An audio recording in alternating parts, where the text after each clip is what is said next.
Hi, welcome to a special edition of the Ankler Podcast. This is Elaine Lowe, author of the series Business Newsletter, here with Like and Subscribe's Natalie Jarvie, who was just in the south of France at Cannes Lion, where I hear it was Creator Central this year.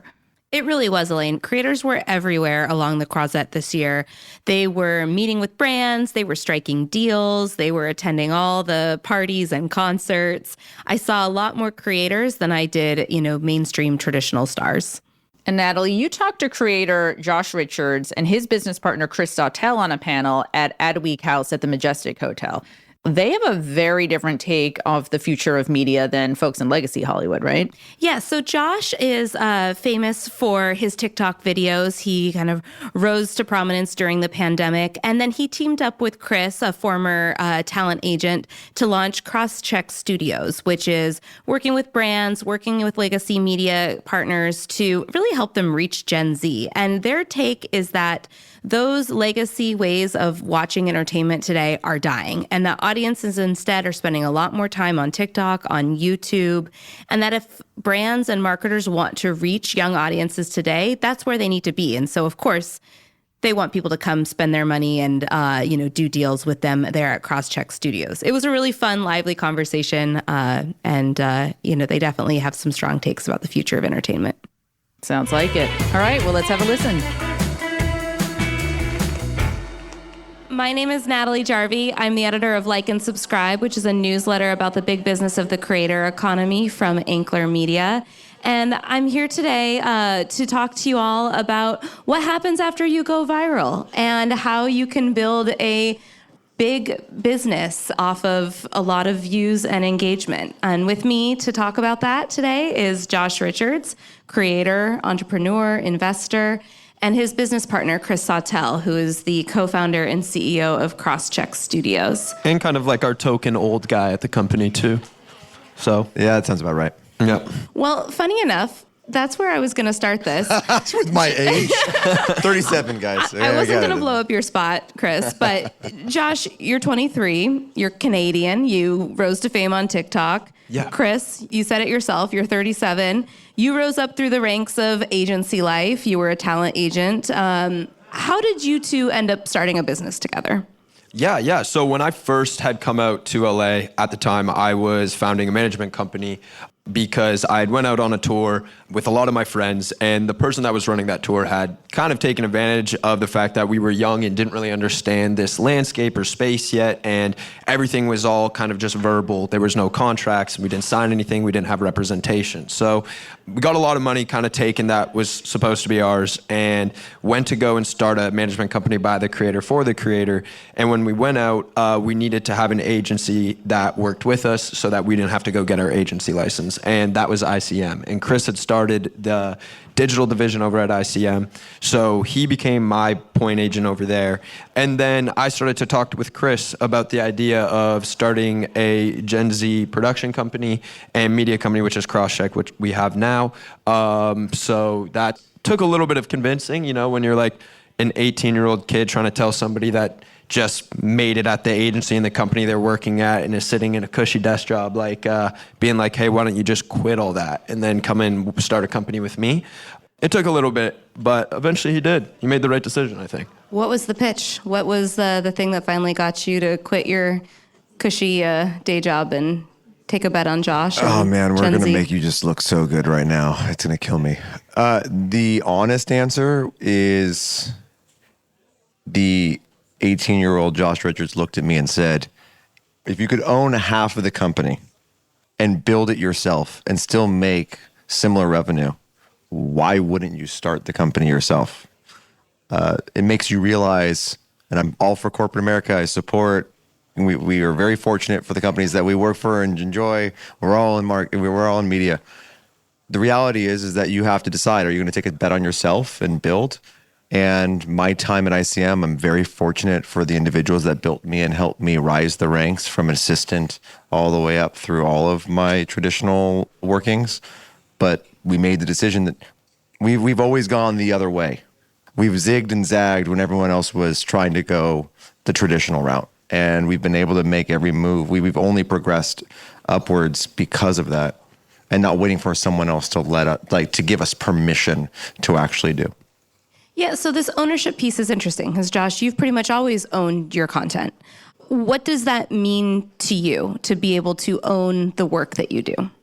Yeah, I mean, it means a lot. In today's entertainment landscape, IP is such a valuable asset to have. So when, you're able to own the content, you're able to go and develop that out into other things. Like we have our comedy sketch show that we started making about 2 years ago, I guess now, right? Season 2? Yeah. So yeah, we've been doing this comedy sketch show for 2 years, and off of those projects, getting to own those small pieces of content, now we have production companies that are reaching out to develop those into movies or TV shows and take those concepts and grow them out. If you don't own that content, you're not the one that's going to be able to make that deal. So incredibly important.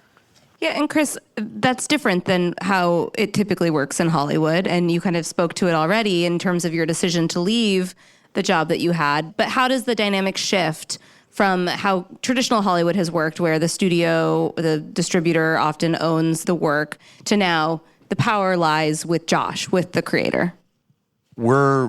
I think everyone here for the most part is aware of the dramatic shift that has been coming, but is literally happening within the next 3 years. Right now, this is year 2, and how many creators are out here, and this is our 4th can, and now we're at a moment where everything is just spiraling more and more into direct-to-consumer content. Broadcast television, I don't mean to be dramatic here, but broadcast television is dead. We now have all the streaming platforms vying for branded content now more than ever. Those platforms we're going to witness very shortly start making short form or podcast adjacent content to compete with YouTube. YouTube is just television. They don't pay us to say that. It's just literally that is what that is. We're all watching them make the shift to say, hey, we want Golden Globes. We want to be able to make sure that our artists are winning awards. And that's fantastic. They're playing the platform war. For us, our thought process is, instead of going to Netflix and saying, hey, please validate us, tell us that you're okay with this idea, you love it. Again, we watch those shows, we love those shows, we would happily have a show on Netflix. But instead of waiting for them to tell us it's okay, Josh has made the decision, let's finance something, build it, I will distribute it myself.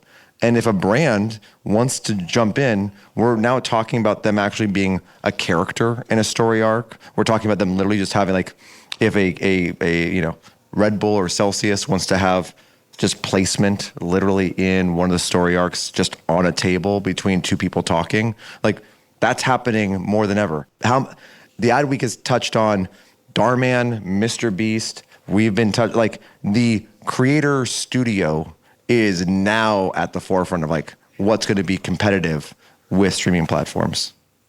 So in hindsight, that all makes a lot of sense. A few years ago, when you were first thinking about doing this, you're 18. So many creators, especially those who have a big moment of virality or kind of take off on a platform like TikTok, they're not thinking about I've got to build a whole company. So what was the vision? What did you see then that made you want to do something bigger?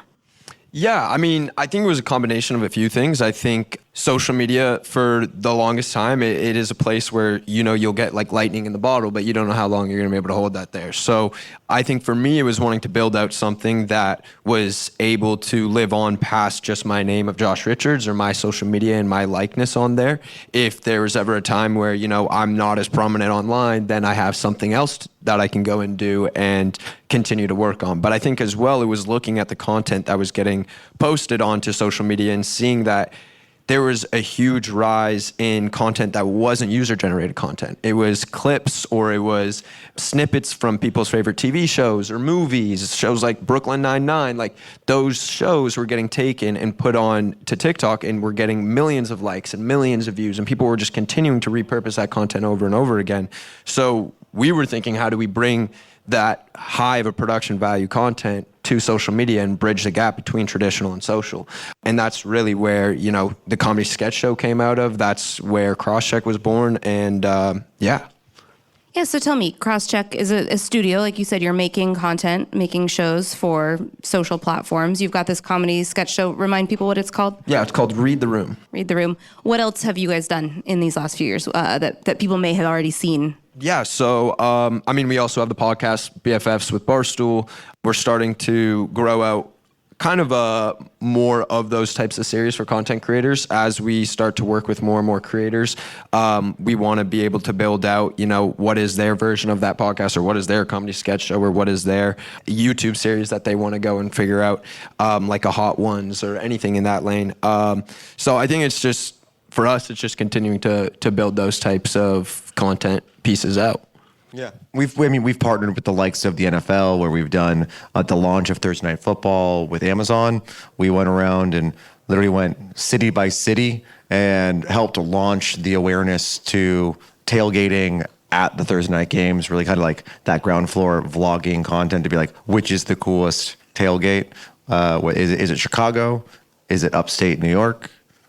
I think you're biased and would say that it was. It's definitely Buffalo. Yeah, I mean, come on. No table jumping though, right? Well, We can't condone it nor deny it. But yeah, I mean, we worked significantly with, from Celsius, Amazon to Dr. Squatch, like literally showing up at a college university, dressing up 50 actors as Sasquatches and walking into the UCLA pavilion and being stopped by security and being told, "What are you doing? Is this a attack?" I'm not going to mention the. But we did get a bunch of them to be in at the game, which was pretty cool. Yeah. Like, and then you create a whole viral moment there that is beyond just the content you're creating as well. It's getting captured by all the students. They're taking videos of these Sasquatches like walking around the stadium, or like 50 of them just sitting kind of in one specific area at the game. So, yeah.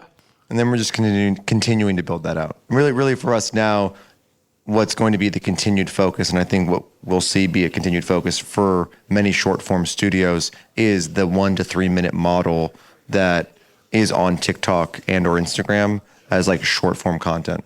Everyone, if you haven't heard, there's a platform called Real Short. There's people trying to chase the Real Short model, and everyone's talking about the micro series. It's kind of like the re-evolution of 10 by 10s. If you're familiar with like the YouTube model, it was like 10 pieces of content, 10 minutes long, that ultimately ended up being 100 minutes in time. Hollywood was like, we'll make this 10 by 10, and then we'll try to spin it up and make it into a movie. The High Maintenance, which ended up selling to HBO, was an example of that. Katzenberg, honestly, really was onto it and knew exactly what was going to happen. It just unfortunately was marketed like wrong place, wrong time. But that's ultimately what we're continuing to chase and going to continue to build for brands. Everything old is new again eventually. It all comes back around to these formats. I'm curious, you also have a first look deal with Amazon. You signed one a couple years ago. What was the pitch there? And what made a company like Amazon excited to partner with you and with Crosscheck Studios? Yeah, so we touched on it a little bit. A big piece of that was helping them with when they acquired Thursday Night Football and getting to bring, Gen Z and new eyes to the game. But it was also from a scripted and unscripted component, and being able to develop series that are marketed towards Gen Z as well. There's a huge battle, not even a battle, streaming platform.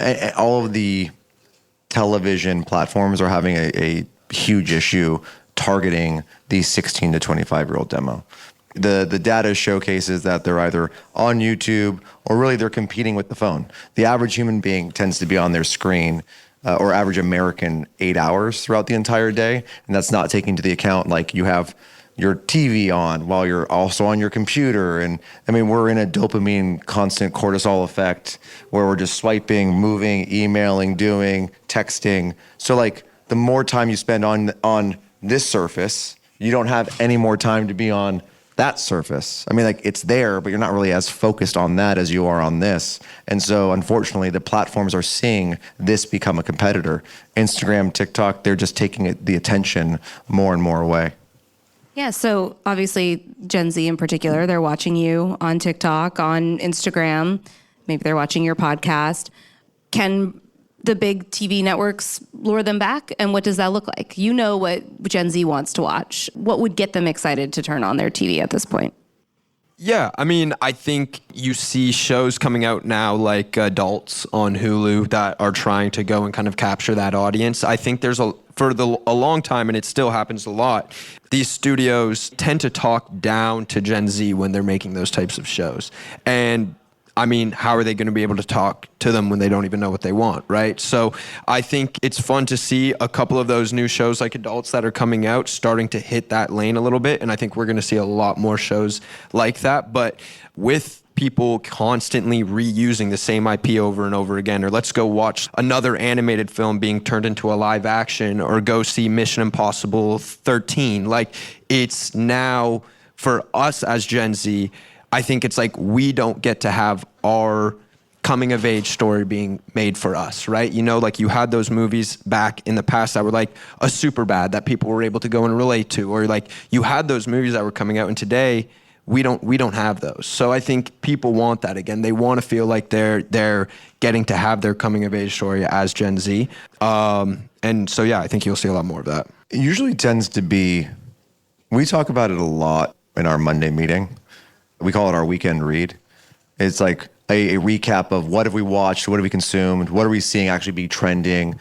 What we're noticing is every single time you see a Gen Z movie or a Gen Z TV show, they somehow implement their scrolling on social media, your text messaging. Like the conversation has to start implementing the conversation by way of text message or social platform, and it's just so trite. It clearly was shepherded by someone that doesn't understand the platforms. I don't know what the age demographic here is in this room, but I feel like it's split 50-50 somewhere. I see some people that probably are in the 18 to 24 range. I think like, I don't know what shows everyone's watching here, but I would assume if you are, like, how many of those shows are actually that you actually enjoy are scrolling and watching on the phone? Not many. You know, Josh mentions, we like to say like not talking down. We love Robin Williams. God rest that man's soul. Like in Mrs. Doubtfire, there's a huge conversation about not talking down to kids. And I'm not saying like 18 to 24 is our children, but like we're all kids in a way. We all want to escape. We all want to enjoy content. Just because you're a younger person doesn't mean, oh, implement technology, implement TikTok. Yeah. Just make tell them do me a TikTok dance on the show. It's like, and that's the problem, right? Like Overcomplicated is a great show, and Benny Drama, you know, or Benito Skinner, fantastic. Overcompensating, yeah. Oh, sorry, Overcompensating. Sorry, like fantastic show. Unfortunately, I'm not. I don't want to criticize too much. I really celebrate and want that show to be fantastic and continue to be fantastic. I don't buy him as a college student anymore, and so like they championed him, and that's so great that he got that moment. What's sad is that like you watch it and it's like, I'm not buying it as a college university anymore. I'm not like Adults. It's Nick Kroll's show. Like they cast people that are now millennials playing Gen Z. It's not a story. Like someone's going to crack the code and it's going to be distributed on YouTube, and it's going to be like the same way in which like Paranormal Activity was financed for 500. Like we're going to see that type of thing happen, and it's going to be so innovative and so new, and it's going to be like the next A24, like how A24 was cool, and like that's going to happen, and it's going to send lightning bolts and thunder shocks throughout. And you've seen it a little bit. I mean, like shows like Cobra Kai, even like that started on YouTube, right? Or the people that did Talk to Me, like all of that is all from places that people were YouTube creators first, and then moving into this traditional landscape. We were in a review of one of the creators. If anyone hasn't seen Talk to Me, it's a phenomenal horror film that was crafted by two former YouTubers. We were in a review of the film as we were fortunate enough to get an early watch, and when they were talking about it, the commentary was like, this is our first feature. Like we're YouTubers. We're just excited about like, and to hear that in the room where Ari Aster is like also trying to give feedback and get like there's clearly a disparagement between the traditional media cycle and the new media cycle is so vast, because Lionsgate way back when took the bet. They went on and got like 4 or 5 different social media creators that were YouTubers, and they did make features, and they made feature films with all of them and took bets on them. We're like, oh, these are people that should all have movies. Let's try it. And it failed. It did. Yeah. I mean, there's been a tenuous relationship between Hollywood and creators over the years, though it feels like that's starting to shift and starting to evolve. I do want to switch gears a little bit and talk about another big piece of the business that you're building, which is the investments that you are doing. Yeah. Tell me, I mean, again, to be an 18-year-old and be like, I'm going to go start investing in companies, like, did that all come from you? Did you have a smart, was Chris over there helping, strategically help you think about kind of making some of those decisions? Yeah, I was investing before me and Chris had started Crosscheck. And I started talking just to as many people as I could in the venture capitalist space, or people that go and do angel investment, or even talking to other venture funds, and just wanted to learn as much as I could. So I started talking to people like Ashton Kutcher, who was, an actor and then also an investor, and asking him, how does he balance the two? Like, how did you get people to take you seriously? And he was able to give me a lot of advice and talk to me about how, he wishes he would have started investing a lot early, and if he would have taken equity deals or advisory deals instead of cash deals for all of the, commercial work he's done and brands he's been involved in, he would have had way more money at his disposal. So that's why we went and started a venture fund, Animal Capital. And then, looking to probably start a fund too soon as well. Let's give an investment or two that you're most proud of. Yeah, so I'll do an angel investment and then one that we did with the fund. One of the angel investments we did, which you guys probably heard about the exit recently, was Poppy.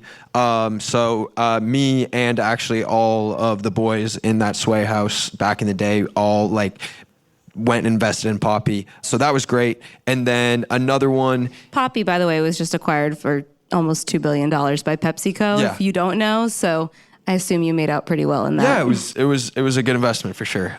And then another one, I got to say this is probably to me, one of the coolest or most fun to talk about investments is Colossal. So Colossal is a company that is using CRISPR gene editing. I don't know if you guys have seen any of the social posts about the dire wolf coming back, but they are bringing back extinct animals and also vegetation. So it is literally Jurassic Park. Yeah. Literally. And if that island's going to happen, I need to know.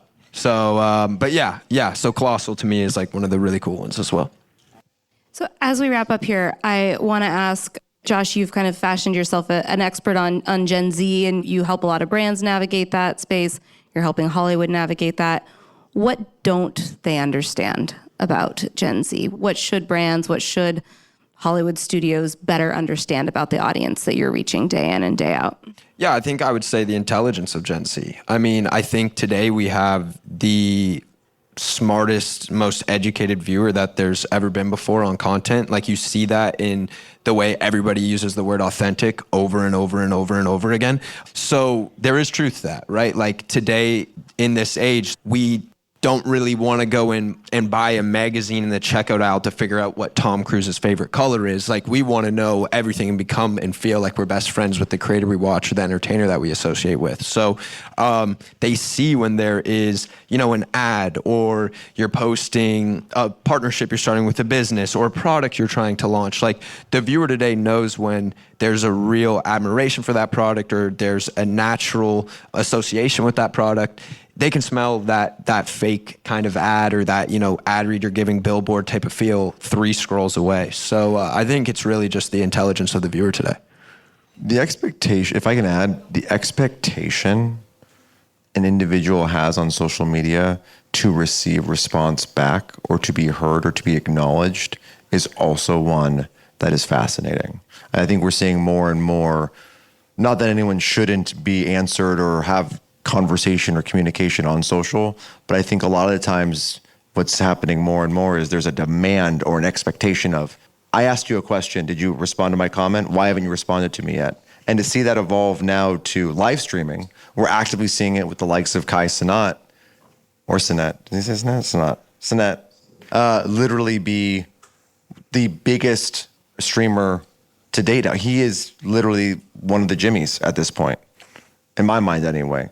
To see what he is doing actively and to literally communicate with chat is something that no other television, there is no television platform doing that currently, unless you see it on live television and they do that moment where it's we're going to read the comments now or react currently. Yeah, it's harder to do there. Well, thank you both so much for being here, and thank you all for sticking around with us this afternoon.